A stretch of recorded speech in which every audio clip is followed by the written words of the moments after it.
ceritakan. Maka dari itu, kalau bisa hari ini ada yang merekam capture video screen ya. Ada yang memungkinkan untuk merekam video screen dari pertemuan kita? Saya bisa, Pak. Siapa ini?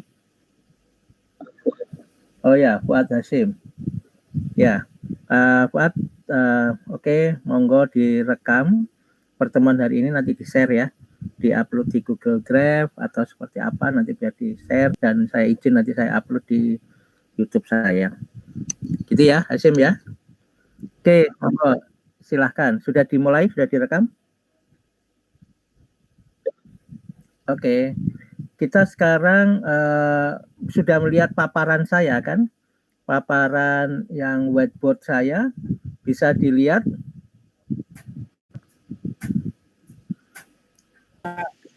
Oke, jadi saya harus mengulangi lagi konsep bagaimana artificial intelligence, neural network, dan fuzzy logic. Sebelum kita cerita itu semua, kita bercerita bahwa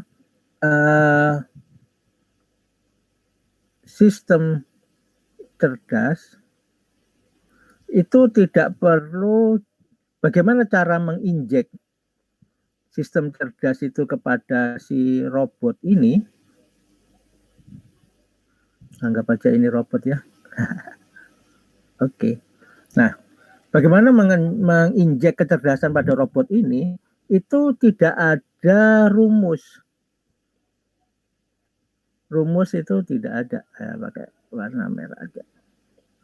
Rumus itu tidak ada. Begitu. Nah, apa sih yang diberikan kepada dia, yang diinjekkan kepada dia itu, hanya data. Hanya data. Begitu ya. Jadi tidak ada knowledge. Knowledge itu yang diberikan kepada dia tidak ada. Gitu. Yang knowledge-nya itu dalam bentuk data. Semuanya harus dalam bentuk data. Gitu. Ya. Nah, data ini nanti yang akan diolah gitu. Jadi saya akan mencoba bercerita secara umum. Nanti saya akan putarkan video 40 menit dari YouTube yang tadi. Silahkan nanti bertanya secara detail begitu. Karena ini berhubungan dengan OAS kita gitu ya. Jadi sistem cerdas itu asupannya adalah data. Jadi bagaimana knowledge ini itu diubah menjadi data. Ini sebuah pertanyaan penting. Jadi bagaimana knowledge ini bisa dirubah menjadi data. Nah, ini pertanyaan yang penting. Dan sekali lagi, dia ini tidak diberi knowledge secara umum.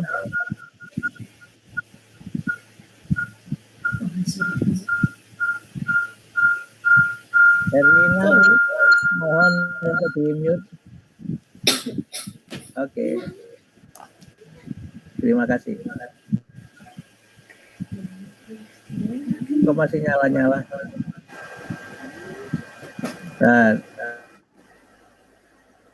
Oke. Jadi saya lanjutkan. Gitu. Jadi robot kita itu, apakah robot kita itu menggunakan artificial neural network ataukah menggunakan fuzzy logic ataukah menggunakan artificial intelligence, itu semua hanya berbasis data. Jadi semuanya basisnya data. Gitu. Tidak ada, bukan data. Jadi jangan pernah berpikir bahwa ini semua diasupi dari knowledge. Tidak ada. Gitu. Jadi dari kemarin saya lihat dari tadi pagi juga postingan-postingan di Salaman itu semua berpikir bahwa ini diberi kecerdasannya lewat knowledge. Kalau knowledge langsung tidak bisa, knowledge-nya harus dirubah dulu menjadi data. Gitu. Apapun kasus metode yang akan kita pakai, apakah kita akan meniru kecerdasan manusia, artificial intelligence ini? Apakah kita meniru bagaimana manusia merasa fuzzy logic? Apakah kita meniru bagaimana sel saraf otak manusia bekerja, artificial neural network? Semuanya injekannya adalah data. Oke. Masalah berikutnya adalah ini tadi. Masalah berikutnya adalah bagaimana knowledge itu diubah menjadi data. Ini masalah utama. Ini masalah utama kita. Bagaimana ini bisa terjadi? Maka yang pertama adalah kita harus menemukan pakar. Jadi cara mengubahnya, maka kita harus ketemu dengan seorang pakar. Begitu. Bagaimana kalau misalkan kita nggak ketemu pakar, maka kita harus pura-pura menjadi pakar. Jadi pura-pura, nggak baca tulisannya gitu ya, menjadi pakar. Dengan cara membaca literatur. Nah, tulisan saya lebih keren daripada dokter ya. Membaca literatur. Begitu. Suara saya kedengaran kan? Kalau nggak kedengaran tolong di info. Sayang kalau misalkan informasi penting ini suaranya hilang. Kedengaran? Terdengar, Bapak. Siap. Oke, kita lanjutkan. Itu ya. Jadi harus ada pakar. Oke. Nah, pakar inilah yang nanti dia harus pakar tadi ini. Nah, pakar tadi ini dia harus memunculkan yang kedua, pakar ini harus memunculkan ekstraksi ciri. Ekstraksi ciri, EC ya, ekstraksi ciri. Gitu. Kalau dia seorang pakar, maka dia akan mampu memunculkan ekstraksi ciri. Kalau dia tidak mampu memunculkan ekstraksi ciri, maka dia bukan pakar. Gitu. Apa itu ekstraksi ciri? Itu adalah meaningful problem. Jadi masalah utamanya. Gitu ya. Jadi yang pertama untuk mengubah knowledge tadi ini menjadi data, maka yang kita harus proses adalah kita menemukan pakar. Oke. Cirinya pakar, dia harus mampu memunculkan ekstraksi ciri. Jika dia tidak mampu memunculkan ekstraksi ciri, maka dia bukan pakar. Begitu ya, paham? Oke. Nah, setelah muncul ekstraksi ciri atau meaningful problem, inti dari permasalahan itu, maka di list. Jadi, langkah ketiga itu adalah kita melakukan list meaningful problem. Gitu. Apa saja? Jadi misalkan saja kita mau membuat mesin cerdas untuk memprediksi. Mesin cerdas itu fokusnya memprediksi. Gitu. Jadi mesin cerdas untuk menggerakkan, oh bukan. Mesin cerdas itu fokusnya memprediksi. Memprediksi apa? Memprediksi panen, memprediksi harga tanah, memprediksi permainan sepak bola, siapa yang menang, nah itu. Jadi si pakar tadi, misalkan dia adalah pakar buah-buahan, dia mau memprediksi panen, maka dia akan ngelis apa saja yang penting. Jadi A, B, C, itu yang penting. Jadi untuk memprediksi, misalkan kita mau membuat robot untuk membuat mesin cerdas untuk memprediksi kapan kebun kita itu akan berbuah, atau lebih spesifik, lebih lebih dipersulit dengan berapa persen nanti keberhasilannya, berapa persen buahnya itu akan tumbuh dengan baik.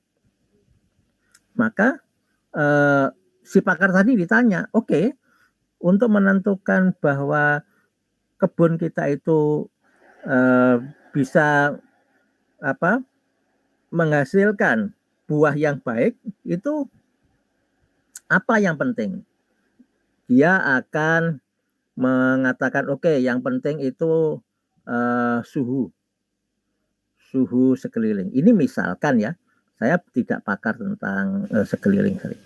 Saya tidak pakar tentang buah-buahan begitu. Ini misalkan saja. Jadi ini adalah data dari seorang pakar. Suhu sekeliling. Kemudian yang kedua, dia melihat curah hujan.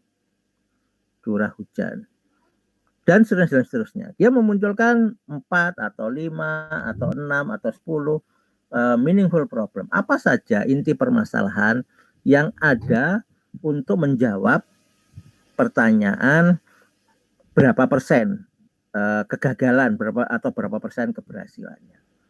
Oke, setelah ada data ini, maka langkah berikutnya adalah yang keempat, kita ini akan mencoba mengambil data. Nah, ini yang mulai kita jadikan data. Jadi, yang pertama, kita ini sedang mengcloning kecerdasan pakar. Kita sedang melakukan cloning kecerdasan pakar tadi, gitu. Kecerdasan pakar itu diimplementasikan dari ini, meaningful problem. Jadi, jika pakar itu cerdas, maka meaningful problemnya ini tepat. Begitu. Jika pakar itu memang pakar, maka meaningful problemnya tepat. Atau itu akan kita jadikan istilahnya ekstraksi ciri dalam bahasa pemrograman. Gitu. Nah, karena kita sedang mengcloning pakar, begitu, maka pakar yang berbeda bisa jadi menghasilkan meaningful problem yang berbeda juga, gitu ya. Jadi masing-masing pakar berbeda. Oke, gini saja. Misalkan ada dokter spesialis, gitu, dokter spesialis jantung. Antara dokter spesialis jantung satu dan dokter spesialis jantung yang lain, itu maka bisa jadi meaningful problem untuk menentukan bahwa dia itu level sakit jantungnya apa, itu bisa berbeda-beda. Bisa berbeda-beda, begitu. Jadi meaningful problem ini sangat bergantung dari pakar ini. Begitu. Oke. Setelah kita menemukan pakar dan kemudian setelah kita mendapatkan kita hapus dulu biar tidak mengganggu. Setelah kita menemukan pakar dan kita sudah mendapatkan meaningful problem, maka kita waktunya mengisikan data. Oke. Data apa? Data ini.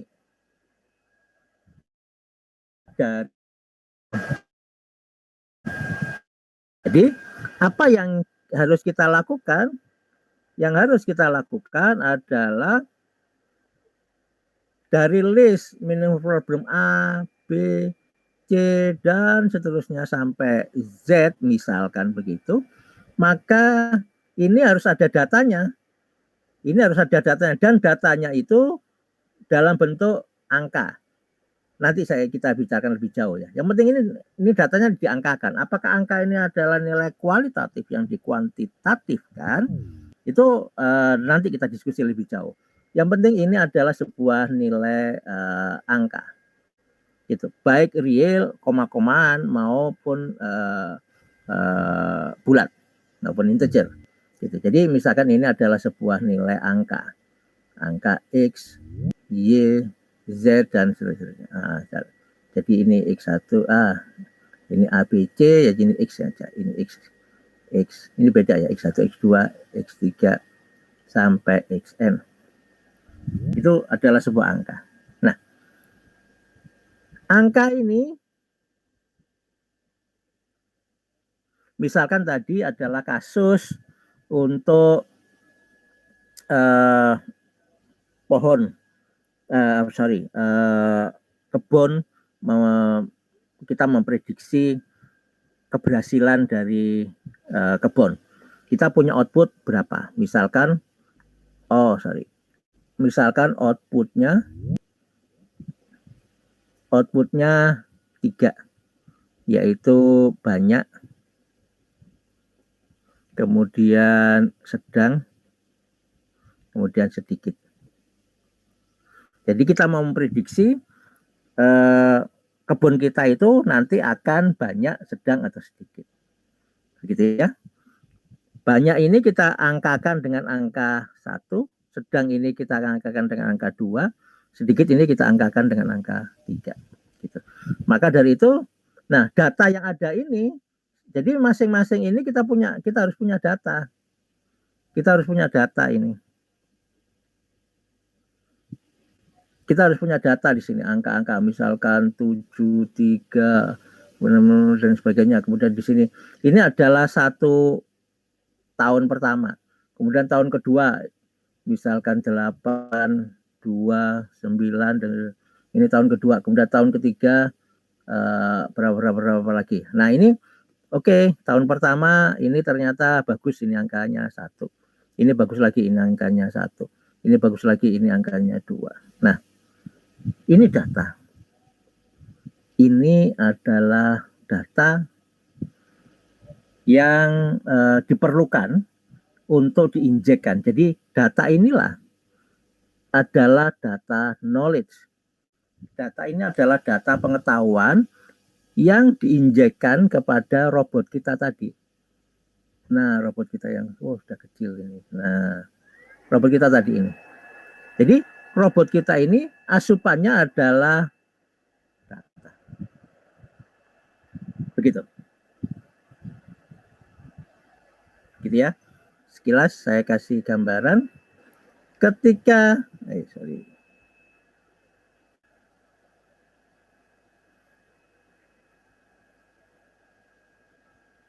Oke. Jadi ketika kita menggunakan artificial neural network, maka ini akan ada node, gitu ya. Nanti kita minggu depan kita akan belajar lebih jauh. Ini misalkan begini.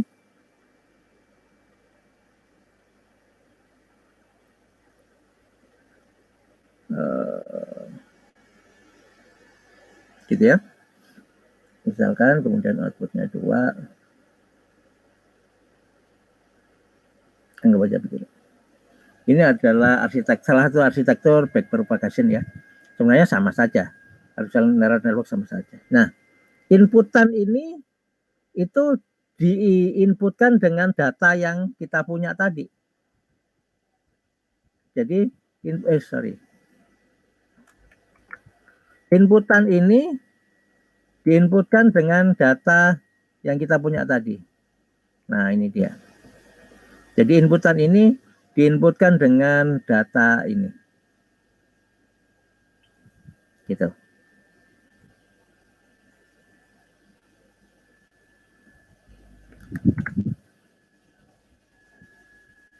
Oke. Jadi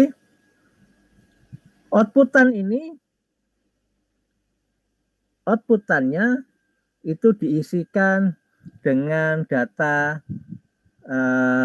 yang ini. Outputannya diisi dengan data yang ini. Ini outputannya. Kita berbicara overview dulu, nanti secara detailnya seperti apa minggu depan kita akan makin mendetailkan.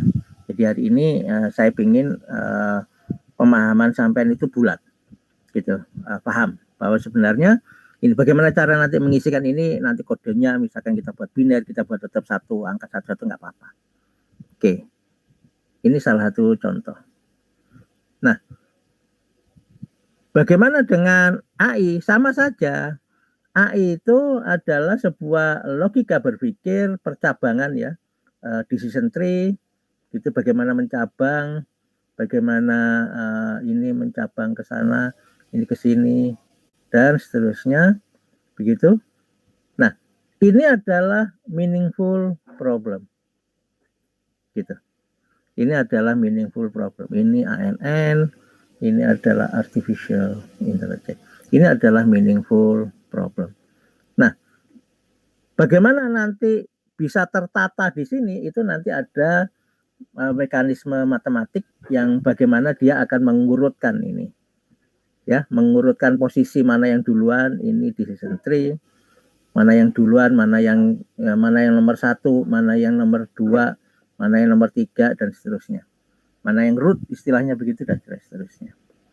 Begitu juga dengan fuzzy logic, gitu ya. Semua dari angka, gitu. Jadi fuzzy logic itu adalah fuzzy setnya.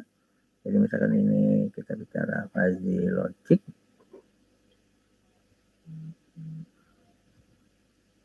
gitu. Nah, fuzzy setnya ini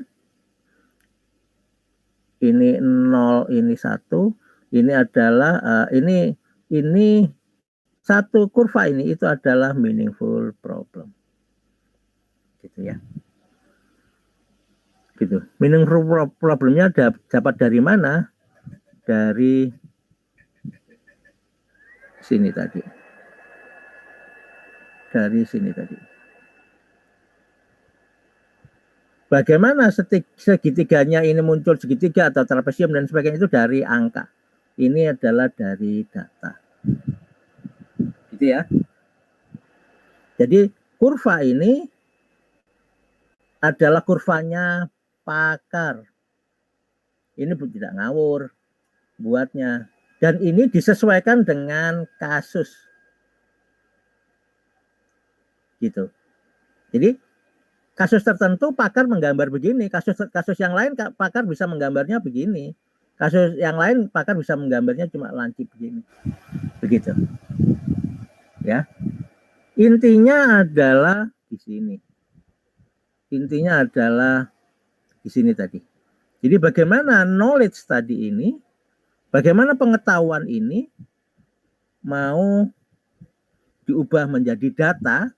Kenapa harus diubah menjadi data? Supaya bisa diinjekkan kepada mesin cerdas. Oke, sampai di sini ada yang mau bertanya? Monggo, silahkan.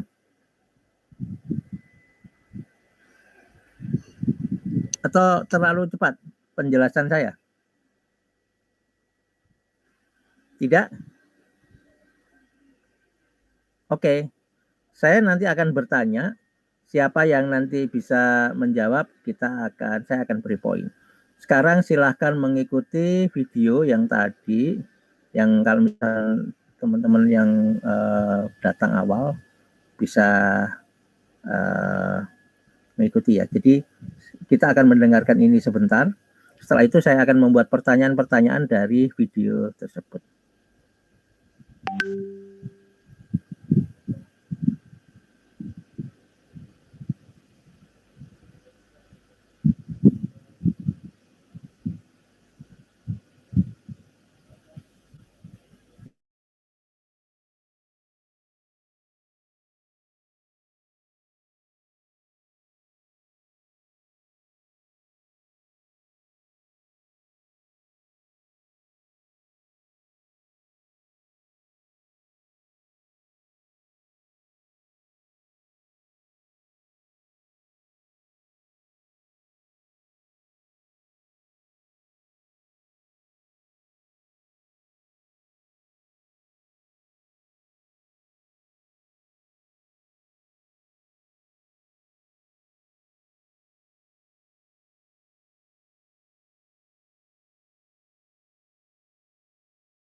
Videonya belum terlihat ya? Videonya ada di layar yang lain.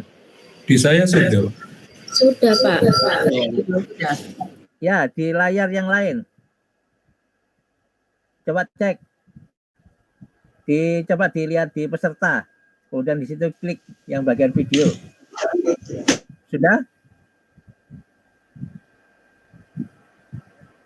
Oke?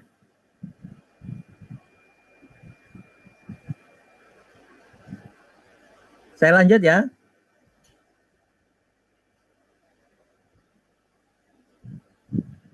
Gimana yang merekam? Sudah siap? Sudah kelihatan videonya? Oh, coba dilihat di klik gambar itu, gambar peserta, partisipan.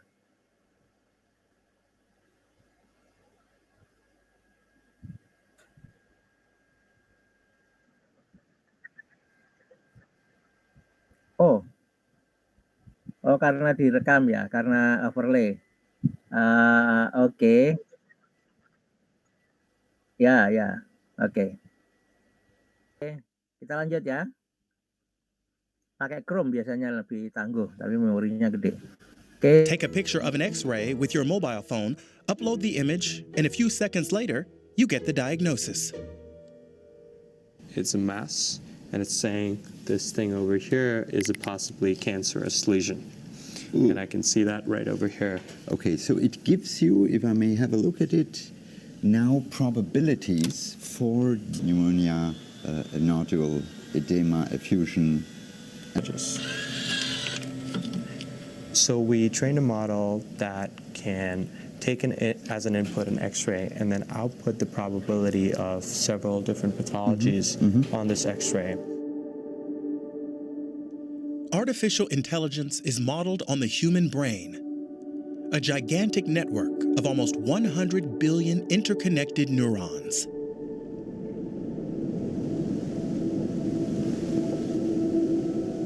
Put in very simple terms, this is how a brain cell works. Incoming impulses are passed in a domino effect from one neuron to the next. The resulting circuit connects the neurons, and it is this circuit that artificial intelligence tries to simulate as a digital neural network.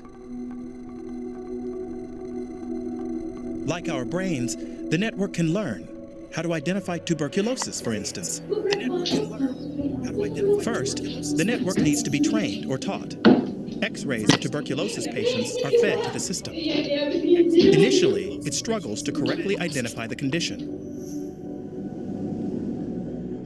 But every time an X-ray is fed in, the network's structure is adapted and its diagnostic ability improves. It takes thousands and thousands of clinical data sets to train the machine.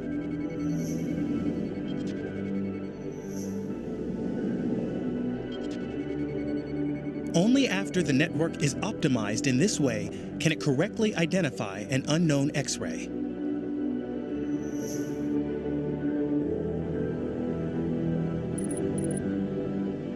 But how accurate is artificial intelligence compared to a doctor's expertise? We have actually done this test twice at this point. Once with a set of studies from the NIH data set that we had a group of radiologists label, and then we compared the accuracy of the model to the radiologists, and we found that they were very similar in terms of accuracy on most pathologies. On one of them, the model was outperforming the radiologists, and on 3 of them, the radiologists were outperforming the model. And then we repeated the experiment, this time using a data set from Stanford, which we recently released, which is 200,000 chest X-rays. And then we had a similar setup where we had 3 subspecialty radiologists. These are very uncommon, very trained radiologists to decide what the ground truth for a particular set of images was. And then we compared general radiologists to the algorithm at the task and found that they had similar levels of performance. So these are all Stanford radiologists, so they're trained. They should be good. Yeah. Reading X-rays accurately is a complicated process, but artificial intelligence is making fast progress. When it comes to identifying or recognizing simple images, computers have surpassed human accuracy. Now, if I look at your picture, it's always probabilities. So there are cases where the machine is not really sure what would be sort of a clear decision to say, okay, this is, I don't know, pneumonia or something else. Yeah, I think it's good to talk in terms of probabilities, because probabilities also give a sense of the algorithm, the model's uncertainty on that particular problem. I think one difficulty with probabilities is that it does make it hard for humans to interpret. Like, what does the probability of 88% versus 92% mean in terms of the decision I should make in the clinic? And so I think in that sense, one of the things that we could experiment with doing in the future is, rather than showing probabilities that are so fine-grained, maybe we can show things like unlikely, or this pathology is likely, or this pathology is possible. In healthcare, artificial intelligence is powering a revolution. Scientists are using artificial intelligence algorithms to sift through seemingly banal data, such as the up and down motion of the steps we take every day. They're looking for conspicuous patterns that could serve as early warning signs of disease. Scientists in the English city of Birmingham are working on a revolutionary diagnostic method. To date, there are no specific tests to detect Parkinson's disease, making diagnosis difficult. AI could change that. Max Little is a mathematician at Aston University. Press Start Test to begin the recording.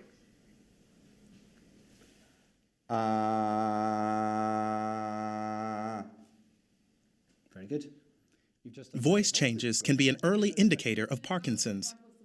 Max and his team collected thousands of vocal recordings and fed them to an algorithm they developed, which learned to detect differences in voice patterns between people with and without the condition.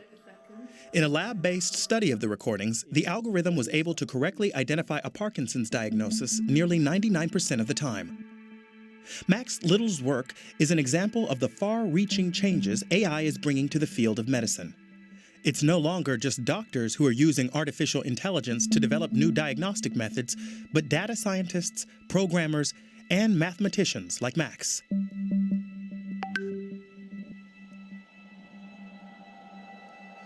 One example, when a person walks, sensors in their smartphone register the up and down motion of their gait. But what information can be gleaned from such data? If we measured a pattern of someone's walking behavior, then someone who is healthy we might measure the accelerometer to look like that. Okay, so it's just the sort of movement he would have here. Yeah, their hips going up and down regularly, that kind of thing, along with their pace.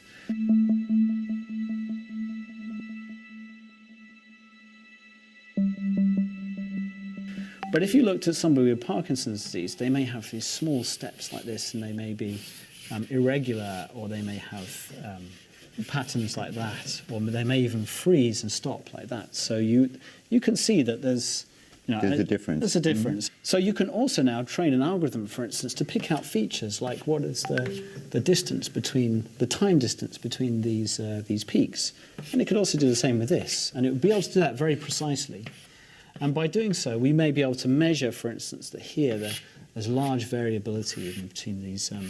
The advantage of the algorithm really comes when, for instance, you might have somebody who measures a pattern which looks like this, and there might just be one small change, perhaps, that occurs, very, very, maybe not like that, but sort of, some very small variation. That's right, in the sequence of these, in the timing of these events.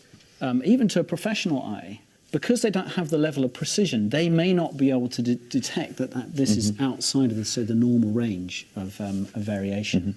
But of course, an algorithm connected to a high precision sensor will be able to determine that difference.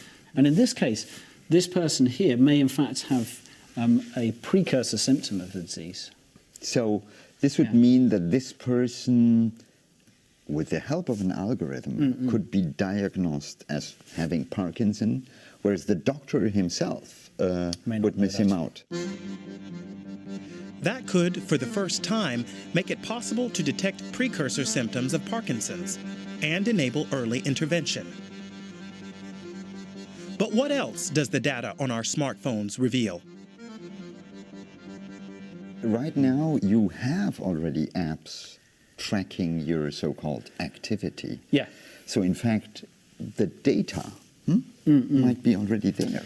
Well, the data potentially could be there, that's right. But there are ethics about whether we collect that kind of data and use it for these sorts of purposes. Clearly, we can't just collect this data and start diagnosing people. We should not. We should not, no, absolutely not. But we could. We could, but we really wouldn't want to. There are very good reasons not to do it.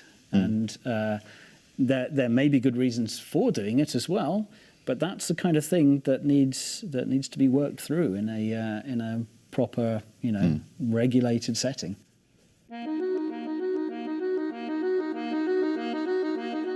After our interview, Max Little tells me he's received several lucrative offers to join tech giants who smell new business opportunities. He turned them down. Artificial intelligence will undoubtedly improve doctors' abilities to detect and diagnose disease. But amid all the opportunities AI offers, there's an urgent need for regulation. And automated waiters.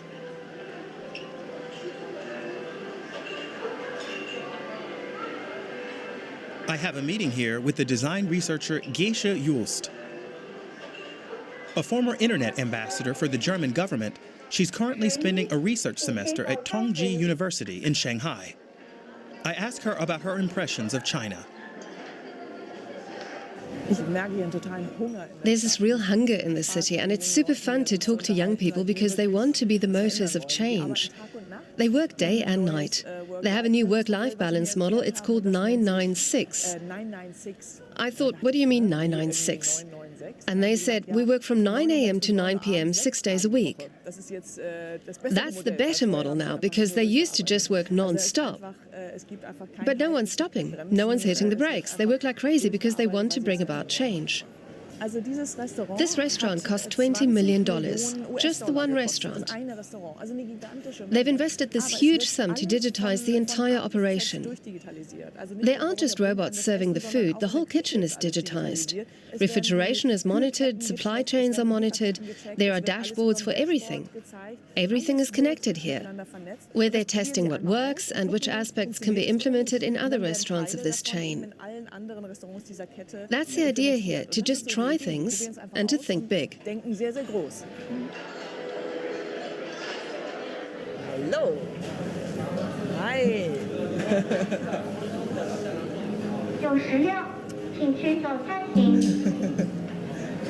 So I'll just help myself, if I may. Super. 你好，你谢谢。谢谢。 But what about privacy? There's seen to be a trade-off between security and privacy. You often hear how AI has increased public safety, for instance, that the ubiquitous surveillance cameras have dramatically increased the crime-solving rate. It's hard for us to relate to because privacy and personal rights are so important for Germans. But here there's a different tradition and take on the issue.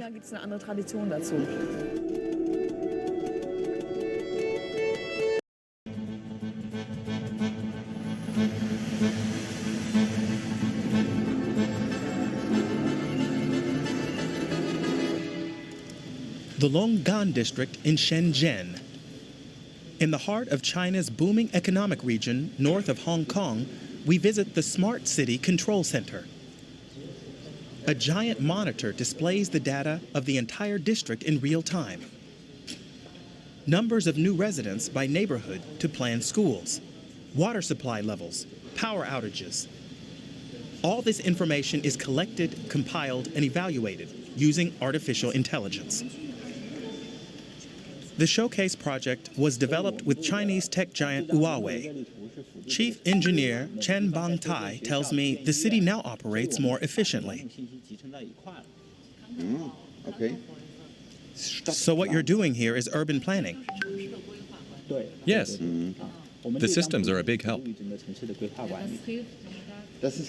These are hospital beds. Right now, there are 15,000 doctors and nurses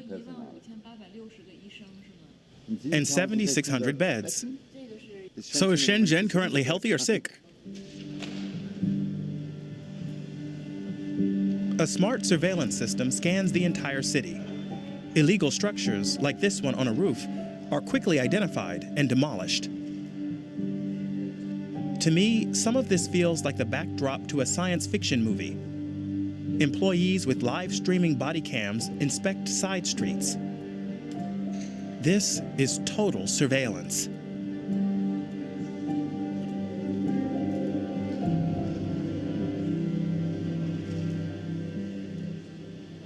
Chen shows me how cameras installed in restaurant kitchens even keep tabs on cleanliness.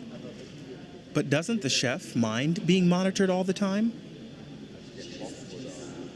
The system logs all the people who view the images.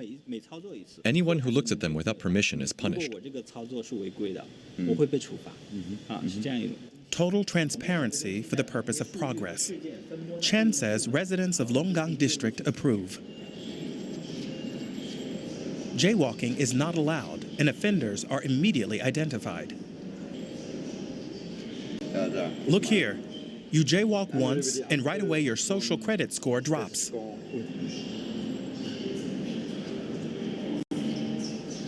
This degree of surveillance is unthinkable in the West. But here in China, they take a different view and say it's driven a drop in crime. What does it say here? Male youth without glasses. Youth? Yes, suddenly you're a youth. I love Chinese facial recognition. Youth.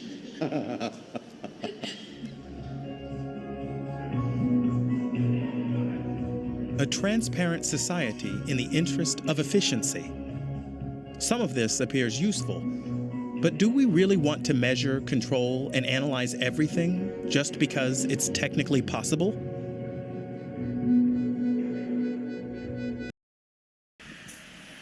These Android lawn statues are even a designated location on Google Maps. Welcome to Google. Google steht erneut im Visier der EU-Wettbewerbshüter. Facebook have refused to answer questions. Les personnels chez Facebook. The European Union handing Google a $2.7 billion antitrust fine. These companies command growing power over our daily lives and growing political influence. Google spends more than 6 million euros a year lobbying Brussels alone. The EU's Transparency Register lists more than 200 meetings with Google representatives since 2014. Google is the busiest lobbyist in Brussels.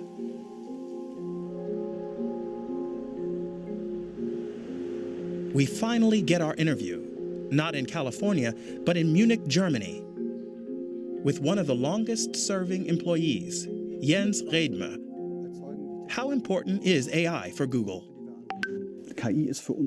AI is so important to us that 2 years ago, we rebranded our entire research division to Google AI. AI drives a significant part of our product development. AI, above all, drives a significant part of our efforts to improve the quality of our products. Take machine translation. Through the use of machine algorithms, we've seen faster progress over the last 2 years than we did over the entire previous decade. Society will undoubtedly be propelled forward by the implementation of these services and the use of AI in the years to come. What's key is that it's done responsibly, under the principles of transparency. We need to explain how things work, why they are needed, where people's data goes, how they can control it, how they can delete it, if they want to delete it or forward it. The user must have control. But what about technologies like Google Home, the smart microphone sitting in people's living rooms? Google Home isn't eavesdropping. There's a small chip on the device that listens out for the so-called hot word. It's waiting for the command, OK Google, or Hey Google, and only then is the microphone switched on to send a voice command or search request to the internet, the Google server. It then presents the result.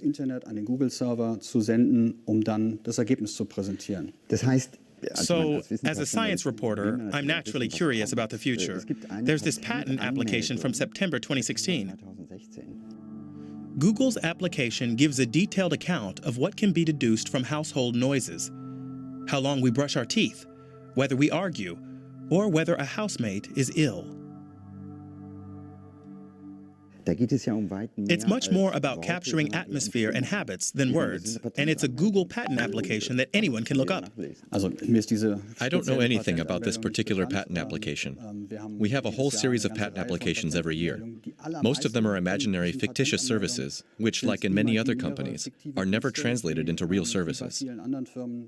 So I can't say anything about this particular patent at this point. Und auch unsere Geschäftsentscheidungen beeinflussen. On its home turf in the United States, Google is facing mounting political pressure. In Washington, we meet Barry Lin, head of the think tank Open Market Institute. He warns of the dangers posed by tech giants' influence. They mean to direct everything that they can. They want to know what's going on in our thermostats in our house. I think that we've nailed a couple items with computers and machines. One is all of this mapping and localization, all that technology works super well. Computers can know where they are within centimeter, maybe sometimes even millimeter precision, way more than what is required to drive. Computers are now able to look around and understand where everybody else is. But that's not what's required for driving. What's really required is to understand what's going to happen next, in the next 3 seconds, 5 seconds, next minutes, maybe even sometimes next hour. And so that's the key missing piece. And I think the problem there is that right now, it's very hard for you to describe to me how you understand whether or not a person is going to use the sidewalk or is going to use the crosswalk and cross the street. Sometimes you look at the face of a person and that facial impression gives them away and you will slow down. Sometimes not. They may be looking at the same direction, they may be standing in the same location, it's just a little face impression, maybe just the way they stand. And unfortunately, that kind of intuition, gut feeling, and so on, is very hard for us to program into the computers. It works in a simple lab environment, but in real-life settings, the algorithms are still totally out of their depth. Not that that bothers advertisers.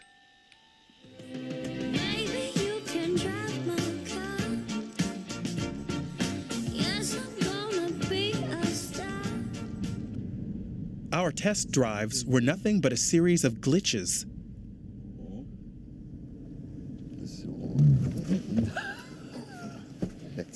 An inexplicable emergency stop, and another one on the second attempt.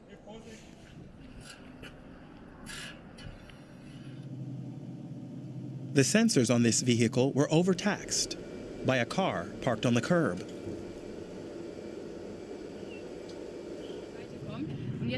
And here, this smart car overlooked a car veering into our lane.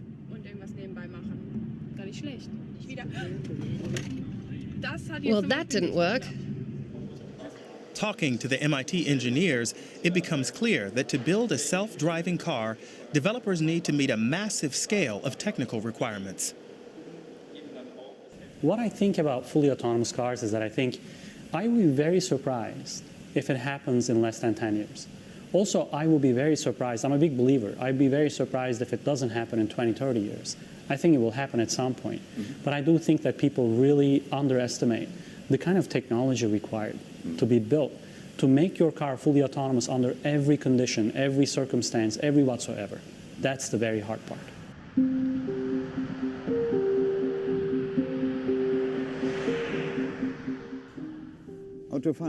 Driving is not as trivial a process as you might think. And that's because you doing a 3-point turn. I may have to back up now if he doesn't make it. Future smart devices refer to.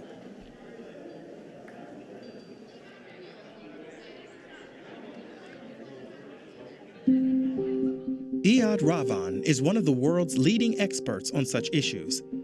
He and his team developed a survey called The Moral Machine to explore ethics for programming autonomous vehicles, like in the event of an accident.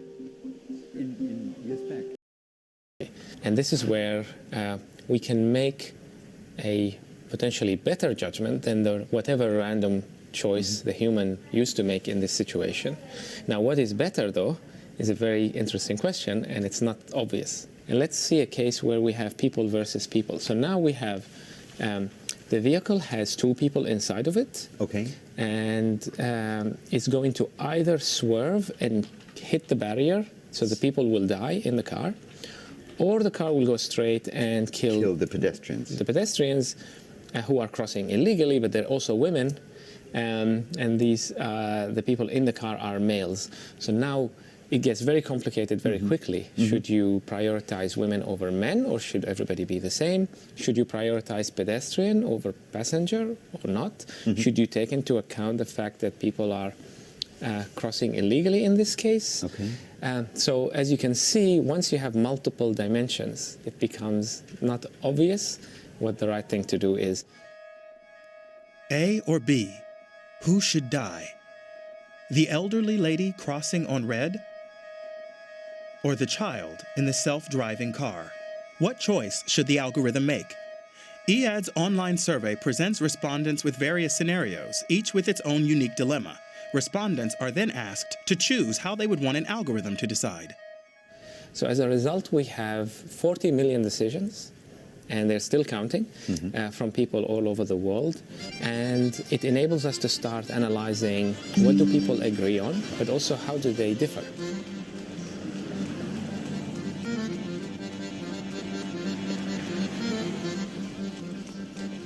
So does our culture influence our moral judgments? People always agree on saving more lives, saving children, saving people who cross legally over people who don't cross legally, and so on. The most interesting part is you could pick a country like Germany. Yes, and you could see how they compare to the global average. You could see...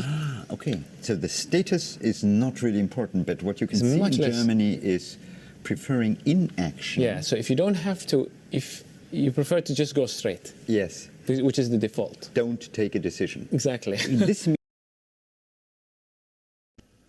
Oke, saya perlu menjelaskan sedikit. Kita kembali ke whiteboard. Silahkan tolong dibuka yang bagian rekaman tadi.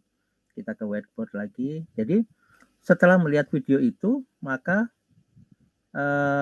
ada hal penting yang harus kita pelajari lebih jauh, yaitu bahwa kapan sistem cerdas itu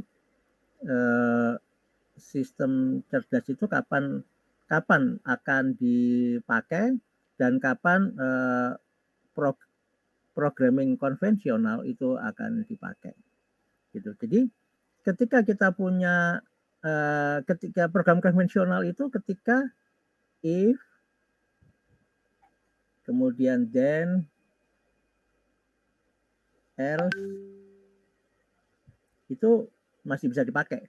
Jadi ketika if dan else ini masih bisa dipakai, maka kita menggunakan program konvensional. Tapi ketika ini sudah nggak bisa dipakai, if dan else ini sudah nggak bisa dipakai, maka kita menggunakan sistem cerdas. Maksudnya gini, jadi karena sistem cerdas tadi itu punya meaningful itu banyak, A, B, C, D, dan seterusnya. Jadi misalkan kita buat if A, N gitu ya, A, N, B, then apa? If A, N, B, not C, then apa? Dan ini banyak sekali. Jika kalau misalnya kita punya 5 saja, ini variannya sangat banyak. Begitu. Jadi program konvensional nggak akan sanggup jika memang sudah terlalu banyak meaningful yang ada di dalam sebuah kasus. Begitu. Jadi kapan kita menggunakan sistem cerdas? Apabila meaningfulnya sudah terkopol banyak, if dan else-nya sudah nggak akan sanggup untuk diprogram dengan coding konvensional. Akhirnya kita menggunakan sistem cerdas. Nah, sistem cerdas ini konsepnya adalah data. Ini tadi ya, konsepnya adalah data. Oke, sekarang kita kembali ke video tadi. Kita akan cuplik satu persatu. Silahkan masuk ke video tadi. Kita mulai dari awal. Ini sebenarnya adalah di tokonya Amazon. Begitu, jadi kita sudah menggunakan handphone kita dan itu nggak ada kasirnya. Jadi di Amazon itu orang mau mengambil barang apa, begitu, itu sudah tinggal ngambil dan nanti billingnya itu sudah langsung akan terhitung, tercounting dari handphonenya, begitu. Jadi apa yang terjadi? Sekali lagi kita harus berbicara data. Coba kita jalankan.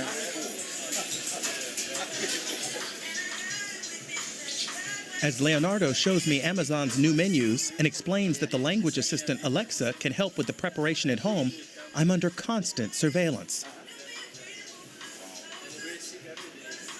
Which shelf do I stop at? Which products am I interested in? On the ceiling, sensors and cameras. Nah, ini dia. Ini ada sensor dan kamera. Inilah sumber datanya. Begitu. Jadi sekali lagi, artificial intelligence itu fokusnya adalah data. Karena datanya ini sangat banyak, maka if dan else terlalu ribet. Begitu. Karena terlalu ribet, maka diserahkan pada sistem cerdas. Jadi sistem cerdas ini berbasis sensor. Nah, sensornya ini adalah peralatan canggih ya. Saya sering mengatakan harus beda antara sistem cerdas dan sistem canggih. Ini sensornya ini mau sensor yang terupdate mau enggak ya enggak apa-apa. Tapi kalau misalnya sensornya ini paling update itu akan jauh lebih baik. Begitu. Jadi sensor inilah yang akan diinputkan. Begitu. Jadi sensor apa? Di mana? Seperti apa? Apa yang mau disensor? Nah, itu tergantung pakar. Gitu ya. Jadi oke, yang disensor itu adalah posisi tangannya. Nah, kalau begitu berarti harus ada sensor tangan. Oke, sensor tangan seperti apa dan sebagainya. Nah, itu nanti sistem cerdas akan bergerak. Gitu ya. Jadi ini adalah datanya. Kita bergerak lagi ke kasus. Nah, ini dia. Later, you get the diagnosis.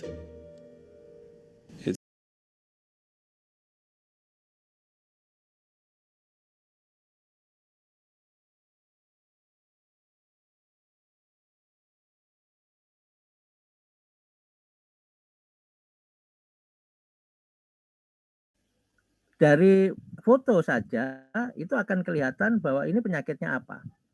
Begitu. Jadi nggak perlu pakai satuan menit atau jam.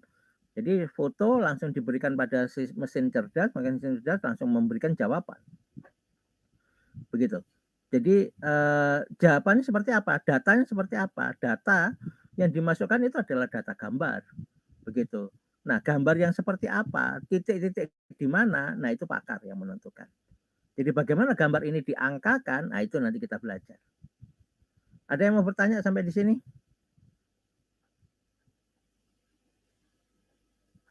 Silakan. Halo, suara saya kedengaran? Ya, silakan. Ada yang bertanya? Mungkin saya kan tadi ada beberapa suara saya kedengaran, Pak? Iya, putus-putus tapi. Coba jawab apa, pelan-pelan aja.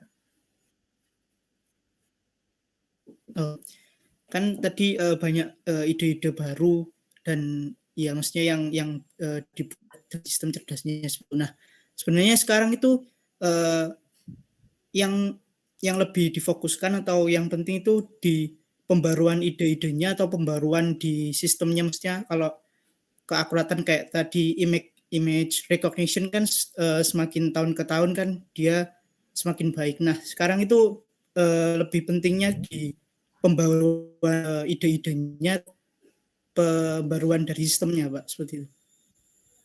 Oke, kasih poin 2 ya. Jadi sistem cerdas itu fokus kepada temanya, bukan fokus kepada sensornya. Gitu. Jadi ketajamannya, dan memang ada orang yang fokus untuk misalkan bagaimana face recognize, pengenalan wajah itu makin tajam, makin baik. Itu kan tadi pengenalan recognize image ya, bagaimana mengenali image sampai deep learning dan sebagainya. Ya, ada orang yang fokus ke sana. Begitu. It's okay. Jadi ada 2 cabang memang. Ada yang fokus pada bagaimana pendalaman satu kasus itu ketika errornya masih banyak. Begitu ya. Jadi coba kita lihat tadi di sini.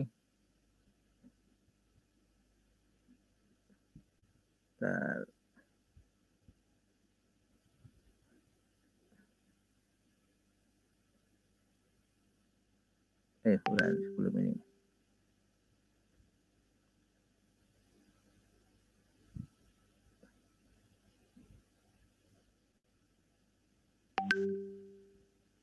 Nah, ini dia.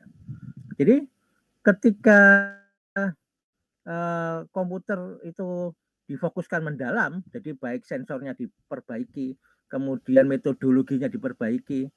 Dulu tapi nggak akan pernah mungkin sampai 100% ya. Jadi meskipun komputer itu pasti nanti jadi 96, 97, 99 itu sudah sangat bagus gitu. Jadi nggak bisa komputer itu kemudian dipaksa, atau nggak mungkin manusia itu sampai 100% pasti benar gitu ya. Itu nggak akan ada begitu. Jadi komputer pun tidak akan pernah 100% begitu. Jadi nanti ini di sini mulai akan asimptotis gitu. Jadi banyak dari kita yang fokus kepada kedalaman proses pengenalannya, ada yang mencoba untuk mulai berpikir ide-ide yang lain. Begitu. Oke, ada yang bertanya lagi yang lain? Pak, saya izin bertanya, Pak. Saya Adam dari Fisika. Silakan. Dari angkatan 2019, Pak. Oke, silakan Dam. Itu saya izin bertanya, di image recognition kayak tadi yang contoh yang penyakit itu ya Pak, itu kan cuman seperti upload gambar gitu ya Pak, terus nanti diketahui penyakit-penyakitnya. Nah itu maksudnya bentuk data apa yang bisa diterima oleh sebuah sistem gitu Pak, kalau misalnya itu hanya sebuah gambar seperti itu. Apakah data-data seperti intensitas warnanya pada histogram seperti itu yang distorkan terus nanti bagaimana, atau kayak gimana Pak? Oke, terima kasih. Terima kasih Dam. Kasih poin 2. Jadi gini ya, kita kembali ke paparan tadi ya.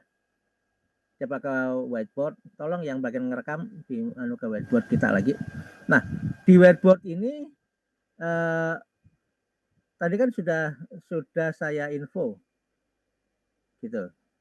Jadi sudah saya info bahwa semuanya ini basisnya adalah data. Oke. Permasalahannya adalah bagaimana knowledge tadi. Nah, bagaimana knowledge ini bagaimana knowledge ini berubah menjadi data. Maka yang pertama itu adalah pakar. Nah, kalau tadi pertanyaannya Adam adalah itu data yang dimasukkan apa? Tanya pakarnya. Gitu dah. Oke? Itu dulu ya. Jadi pakar itu nanti akan menentukan. Oke. Pakar itu nanti akan menentukan meaningful problem. Gitu dah. Ekstraksi cirinya. Jadi contohnya kita kembali ke video yang bagian merekam. Kita kembali ke video. Jadi kalau misalkan ada gambar, sebentar saya carikan gambarnya. Nah, kalau misalnya ada gambar, ini memang yang paling rumit memang torak ya. Selama ini dari eksperimen yang saya lakukan, itu torak itu paling rumit gitu. Jadi karena gambarnya juga hitam putih. Kalau misalkan grayscale, kalau misalkan RGB itu akan lebih mudah. Nah, dari torak ini pakar itu akan menentukan, oke, yang pertama itu dicek bagaimana deteksi tepi, bagaimana skin detection, bagaimana perbedaan warna putih dan warna hitamnya, lekuannya, bagaimana areanya. Itu pakar yang menentukan. Gitu. Jadi seorang pakar, seorang dokter spesialis atau seorang laboran itu ketika dikasih gambar dia akan memberikan ekstraksi cirinya. Jadi seorang laboran di laboratorium torak ini ya, pasti dia akan baca, atau dokter pasti dia akan membaca ini. Nah, dokter ditanya, "Dok, ini sebenarnya kalau menentukan dia sakit paru atau dia sakit apalagi ya tadi di sini didefinisikan, sebentar saya cekkan." Nah, ini dia. Jadi apakah dia sakit hati, tumor, pneumonia atau tuberkulosis dan sebagainya. Nah, ini yang dimasukkan hanya data gambar. Data gambar data apa? Ini pasti diekstraksi cirikan. Gitu. Jadi gambarnya itu diekstraksi cirikan. Jadi bukan gambar apa adanya.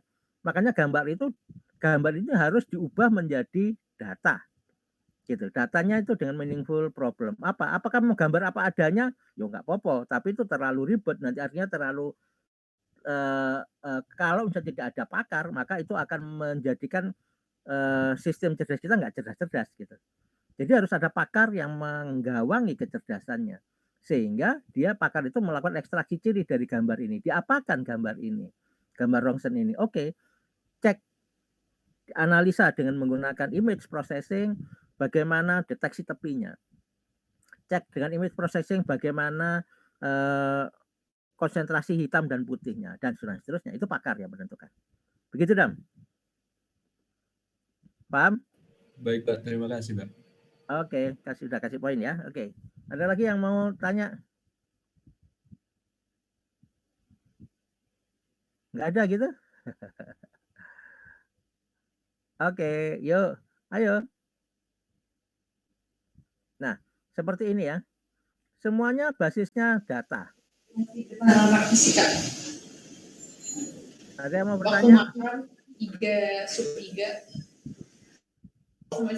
Masih Pak, saya mau izin bertanya. Ya, silakan. Ya, saya Nuril, angkatan 2018. Nah, di sini saya mau izin bertanya, tadi di video itu di mobil ya.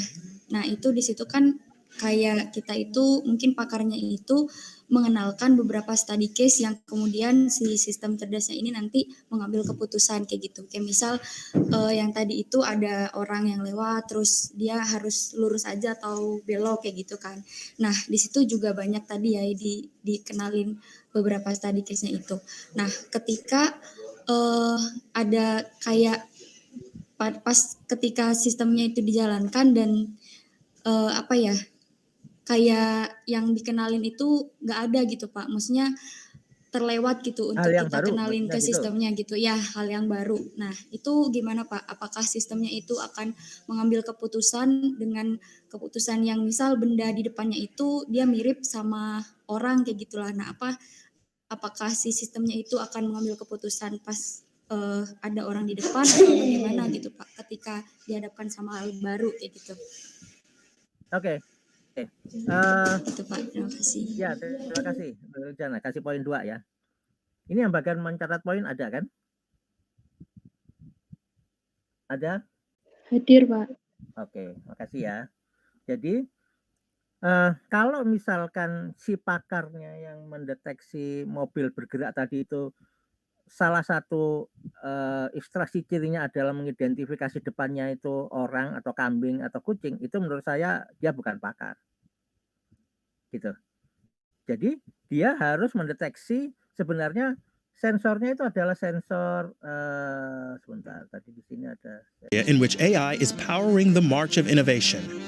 In the near future, to me, how you understand whether or not a person is going to use the sidewalk or is going to use the crosswalk and cross the street. Sometimes you look at the face of. Nah, ini bukan dideteksi dia di depannya itu orang atau apa, tapi dia mendeteksi, dia pakai sensor sonar untuk mendeteksi dia jauh atau dekat, cepat atau lambat begitu. Jadi yang ekstraksi cirinya adalah oke, kalau begitu pasang sensor sonar gitu di depannya. Jadi dideteksi ada benda nggak di depannya. Apakah bendanya itu apa? Itu nggak perlu dipasang AI lagi untuk mendeteksi di depannya itu kucing, orang, naik sepeda atau apa enggak. Tapi yang penting dideteksi, misalkan saya menjadi orang yang diminta untuk melakukan ekstraksi ciri mobil berjalan sendiri, maka saya akan melakukan ekstraksi ciri yang pertama sensor di depannya itu ada benda bergerak atau enggak. Sensornya apa? Ya itu terserah, nanti terserah sistem cerdas, itu bukan AI. Jadi bukan sistem cerdas, sensor itu tidak ada hubungannya dengan sistem cerdas. Begitu, oke. Di depannya itu ada orang atau enggak, bergerak seperti apa, begitu. Nah, kecepatan saya berapa? Saya harus menghentikan seperti apa? Mesinnya itu mulai dihentikan seperti. Jadi jangan sampai orang yang di dalam itu terbentur ya gara-gara kecepatan mobilnya yang berhenti mendadak. Kayak begitu-begitu. Itu yang ya. Jadi bukan mengidentifikasi di depan itu apakah orang, apakah sepeda, enggak seperti itu. Meskipun itu juga bisa ditambahkan, tapi terlalu jauh gitu. Pakarnya terlalu mengada-ngada gitu. Jadi sebenarnya bisa saja, tapi takutnya nanti detiknya nggak cukup untuk melakukan proses penghentian mobilnya atau apa. Begitu ya. Itu pandangan saya sebagai orang yang mencoba melakukan ekstraksi ciri dari mobil. Kalau misalkan berada di jalan raya. Tapi bisa jadi misalkan sampean adalah seorang pakar, sampean meminta salah satu item yang harus ekstraksi cirinya adalah mengidentifikasi di depan itu apa kucing, apa kambing, apa orang, apa sepeda gitu. Bisa saja. Begitu ya. Oke, baik Pak. Terima kasih jawabannya. Oke, sudah dikasih poin ya? Belum ya? Kasih poin 2 ya. Oke, monggo. Siapa lagi yang mau bertanya?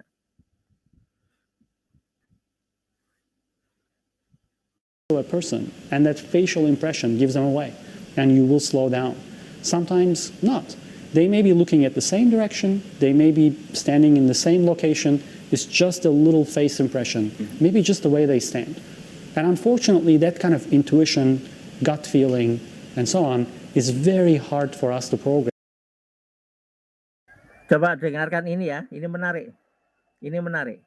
Jadi statement si tim ahlinya, statement ahlinya ini apa yang dia katakan menarik. He and his team are working on prototype autonomous vehicles.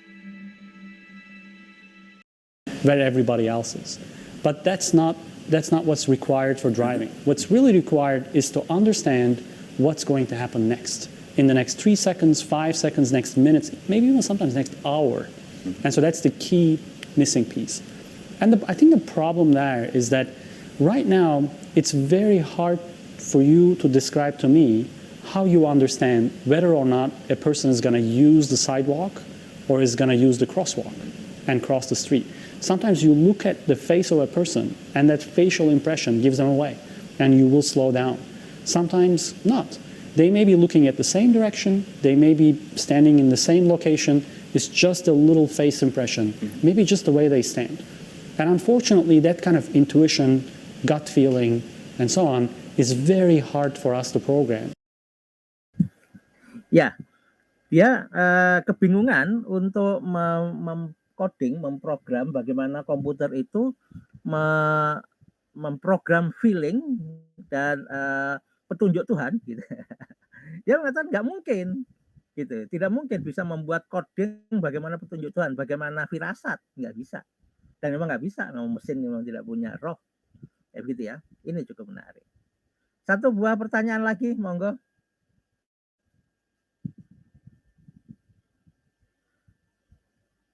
Kalau nggak ada, kita lihat di sini Google itu. Jadi Google termasuk dari Cina yang tadi ya, itu semua basisnya adalah data ya. Jadi bagaimana kamera-kamera yang ada di Cina itu semuanya, meskipun kameranya banyak itu nggak ngarang. Ini kameranya disimpan dengan data yang gede banget. Dan itu dianalisa di dalam sebuah pusat data. Dan ini menjadi data raksasa untuk melakukan analisa banyak hal. Begitu. Intinya di data. Jadi bagaimana data itu dijadikan angka, itu fase berikutnya.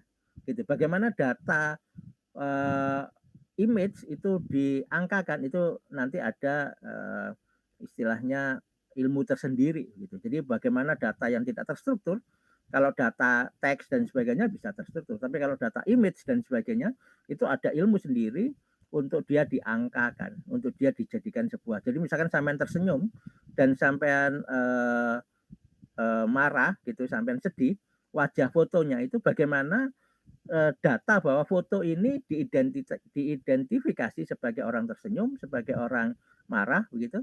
Nah, itu ada ilmunya sendiri dan artificial intelligence bisa mengidentifikasi itu. Oke, satu pertanyaan, kalau nggak ada saya tutup kelas kita. Nggak ada? Oke, terima kasih untuk kelas hari ini. Jadi tugas minggu ini adalah ceritakan bagaimana proses mengubah atau memberikan informasi knowledge pada mesin. Begitu ya. Jadi bagaimana mesin itu diberi knowledge oleh kita. Bagaimana mesin itu bagaimana kita mengcloning kecerdasan seseorang kepada mesin. Itu tugas minggu ini. Semoga sehat selalu. Sampai ketemu minggu depan. Saya tunggu rekamannya. Terima kasih. Assalamualaikum warahmatullahi wabarakatuh. Waalaikumsalam warahmatullahi wabarakatuh. Terima kasih, Pak.